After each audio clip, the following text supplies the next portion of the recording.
నమస్తే. కంట్రీ న్యూస్కు స్వాగతం.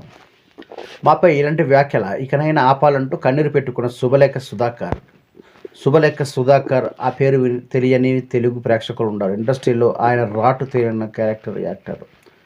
తన దరికి చేరిన పాత్రలోకి ఇట్టే పరకాయ ప్రవేశం చేసి మార్కులు కుట్టిస్తూ ఉంటారు. అవి నచ్చిన వారు ఆయనను పట్టేసి తమ సినిమాలు పెట్టేసుకుంటారు. సుధాకర్ కూడా శక్తి వంచన లేకుండా నటించేసి జనాన్ని మెప్పించుతుంటారు. మధుర గాయకుడు ఎస్పి బాలసుబ్రహ్మణ్యం చెల్లెలు ఎస్పి శైలజకు శుభలేఖ సుధాకర్ భర్త అనే విషయం తెలిసిందే. ఆయన నటుడనే కాకుండా డబ్బింగ్తోనూ ప్రేక్షకులను అలరించడం విశేషం. యాత్ర 2 చిత్రంలో రెడ్డి పాత్రలో ఆయన నటనకు 100 మార్కులు పడ్డాయి.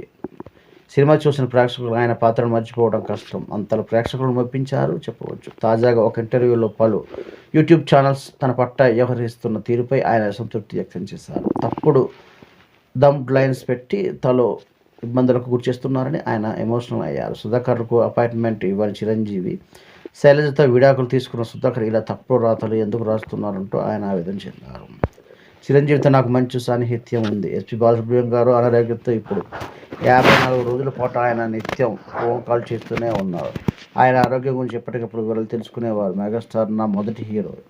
ఈ యూట్యూబ్ వాళ్ళు చాలా ఏళ్లుగా తప్పుగానే నా గురించి చూపిస్తూ వస్తున్నారు. నేను శైలజ విడిపోయామని పలు వీడియోలు కూడా పెట్టారు. అందరూ నిజం లేదని ఇప్పటికీ మేము ఇద్దరం కలిసి చెప్పాం.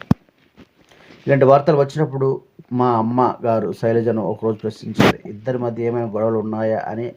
అప్పుడు నేను కలుగు చేసుకుని అలాంటిది ఏమీ లేదని చెప్పాను. తర్వాత మళ్ళీ నిద్రలోనే ఆమె మరణించారు. ఇలాంటి సమయంలో నేను ఏం అనుకోవాలి? ఇలాంటి వీడియోలతో యూట్యూబ్ ఛానల్స్ వారికి ఏం కలిసి వస్తుంది? ప్రపంచంలో అతి తక్కువ వృత్తి అంటే ఒక స్త్రీ తన శరీరాన్ని అమ్ముకొని సంపాదించడమే అని నేను అనుకుంటున్నాను. వాళ్ళకు కూడా మంచి ఎథిక్స్ ఉంటాయి, కానీ వీళ్ళకి మాత్రం ఎలాంటి ఏమీ లేవు అంటూ సుధాకర్ కన్నీరు పెట్టుకున్నారు. ఒక్కోసారి శుభలేఖ సుధాకర్ చనిపోయారని వీడియోలు పెడతారు. నన్ను చంపిస్తే వారికి ఏం కలిసి వస్తుంది? అలాంటి వారికి నేను ఏం ద్రోహం చేశాను?